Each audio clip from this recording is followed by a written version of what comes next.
Hey everybody, so I'm going to be taking apart the Taffy Knocker today, and since everybody seemed interested in what I was going to do, I thought I'd do a filming of it.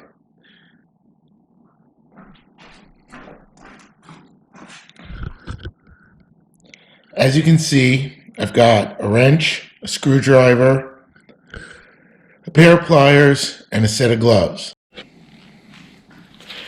So the reason for the gloves is to prevent cutting yourself on some of the sharper edges and to avoid getting anything on your hands that may be bacterial or viral from being an old antique. Before we take this apart, I'd like to show you some specific things. First, notice the labeling. The candy industry saw a major boom in the late 1800s and early 1900s, and Chicago, Illinois was one of the hot spots, as well as Detroit, Philadelphia, and a couple other cities around the country.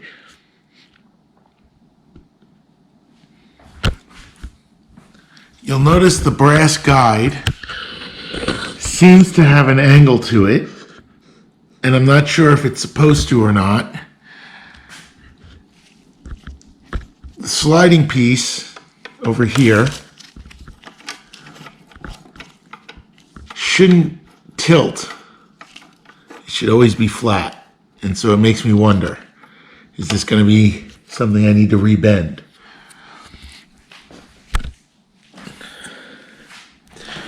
You'll notice here the transfer gear.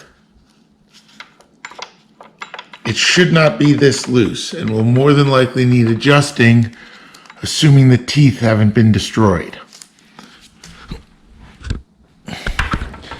There seems to be some form of symbol here which will be more apparent once it gets cleaned. I don't know if this is painted, but I think it is, and hopefully the paint will be removed when we do the electrolysis rust removal bath.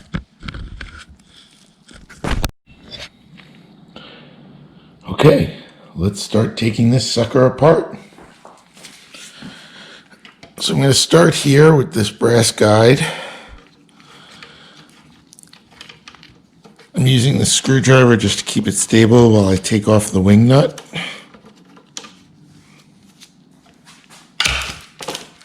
Put this over here on our cleaning tray. As you can see, the nut has a flat area. It is not intended to spin. So you are not supposed to use the screwdriver to pull this nut out. It's very important.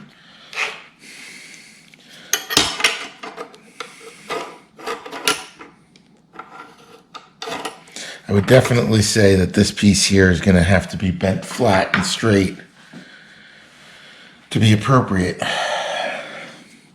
All right. I'll start by moving the screw next.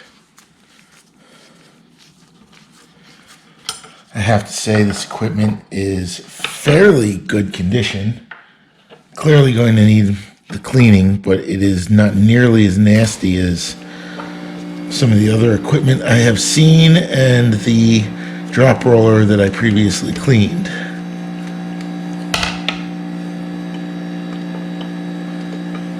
Excellent. Definitely going to need to do some work on that.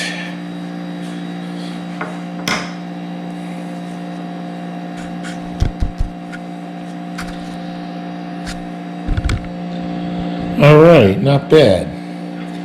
Next, we're going to take off the roller holders. Again, these screws are amazingly loose. I'm not used to it. That noise you're hearing in the background is my refrigeration. I apologize if it is disturbing you. All right. Nice brass piece here. It looks in decent condition, just needs a good cleaning. Okay, now this is interesting. These are metal strips to act as, I don't know if they're guides or if they're supposed to be like shims. Let's see what we got on the other side. the holes, which I will show you in a moment.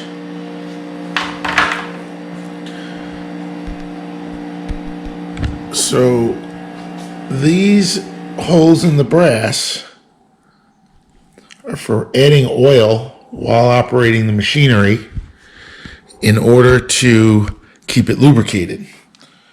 There's a similar feature on the drop roller, but they are located in different parts. Let's take this guy out. There's only one shim here.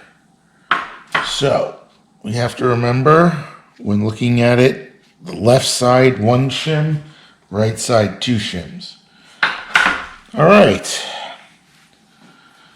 So what we're looking at next is the removal of the top roller. Let's see. These are often difficult to remove. They are jammed in or super greasy. We will come back to this. I don't want to force anything just yet. There are plenty of pieces we can take off without removing those. And it may actually be that we need to take these bolts out. So before we do that, turn this around so you can see what I'm working on. I'm going to start by taking this apart next. Now this is the knocker that this gear turns. Make sure you can see that. Yes, okay. Just stick that here. This lifts off. This is a beautiful piece of brass. I can only imagine what it must have been like to forge this. Interesting. It is keyed. Notice the square key for the top, but the round key for the bottom. Very amazing. Now I do believe this won't come out until we deal with the bottom side, so we are going to stop there. Okay, now for some of the more difficult parts. I'm going to start with this, see how loose this is. Oh, not bad. Not bad at all. Was not expecting that.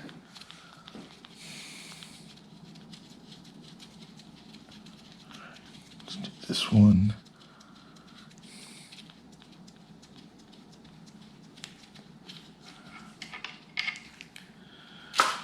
And let's do this one. The only worry I have is that these brass pieces slip down and they are gummy and gross and likely going to have a hard time getting them out, and I do not want to force them or break them. Everything on this is pretty much irreplaceable. According to the history I've read, most of the machines that were made pre-1940s were destroyed for the war. World War II, that is, since there have been many wars. They needed the brass for shell casings, and they used the iron for tanks and guns and all sorts of mechanics and equipment. I'm gonna get the bolts on the other side. I'm hoping by taking these bolts out, we'll be able to free the top roller. If we can't free the top roller, we're in trouble. This is interesting. This plate here.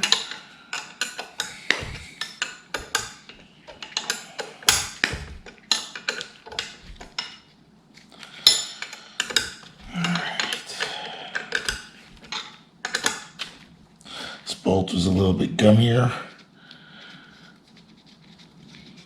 Can smell the age on this. It's disgusting.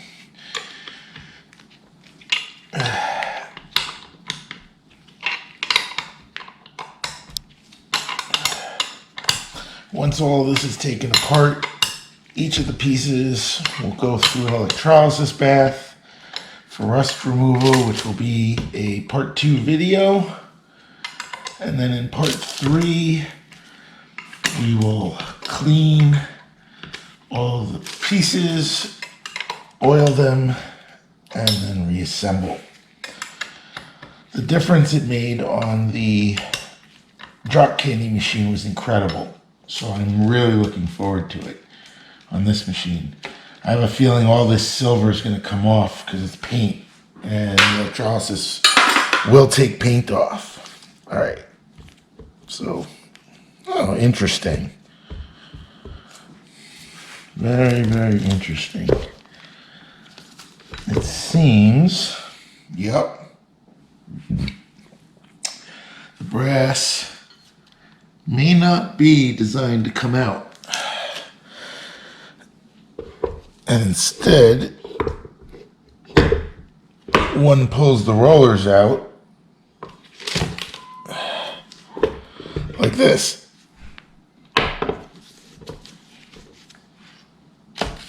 Ta-da!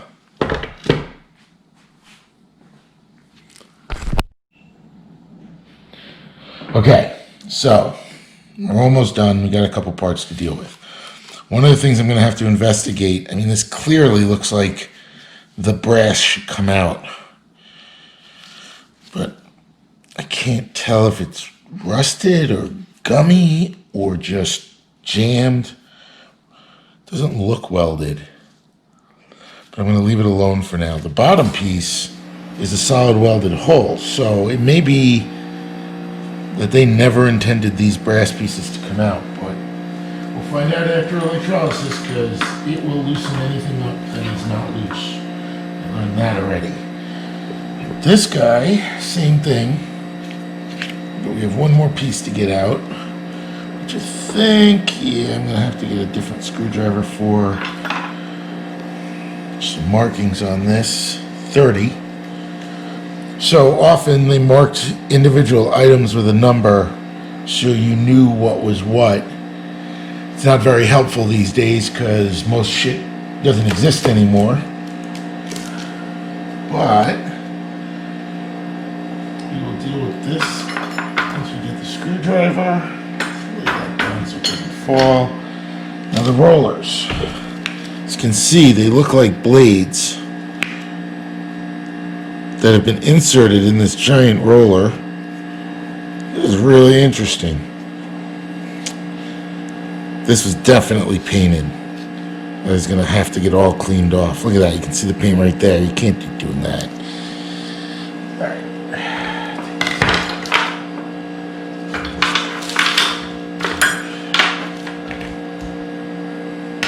Let's take a look at this guy. Same thing. Looks painted. Ooh, broken tooth right here. That's a problem. That's a big problem. Oh, here's another one. Broken tooth. What that does is it causes a skip, which will throw off the rotation. You'll also notice there's an X etched in here. That's probably supposed to be the key, so that when you set them up, there should be a corresponding X on here, which is not very helpful.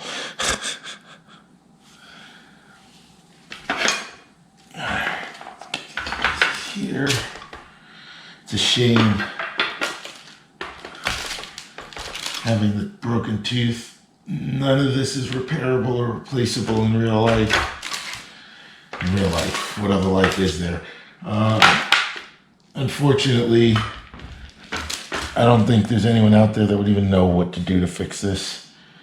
I mean, so I have a lot of theories about how they got this stuff made. Like, for example, I believe this brass wheel, and this is brass in here, was heated to expand, slipped on this tube, and then when it cooled, it snugly grabs on, and therefore there's no key. Yeah, we will see. We will see. All right, last but not least, we need to start looking at this, because I don't know if this is going to be removable at all. So if you look at the underside, this is the power transfer to spin the knocker Unfortunately, it doesn't look like, I mean, there's a pin here that could probably be knocked out. And there's a pin here and a pin here. We will have to look into how to deal with those pins, because I'll be honest, it makes me nervous to try and take them out. But if I really want to get this clean, I'm going to have to. So, we are going to stop here and investigate more on the pin removal and hopefully have a solution so we can finish the video.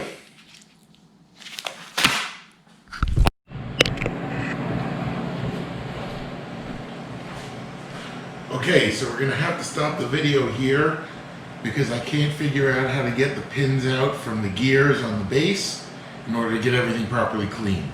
I'm currently talking to various people trying to figure out the best way to do it, but it might require drilling the pins out or heating them out or some kind of technique that I'm not very familiar with. Get back to you soon.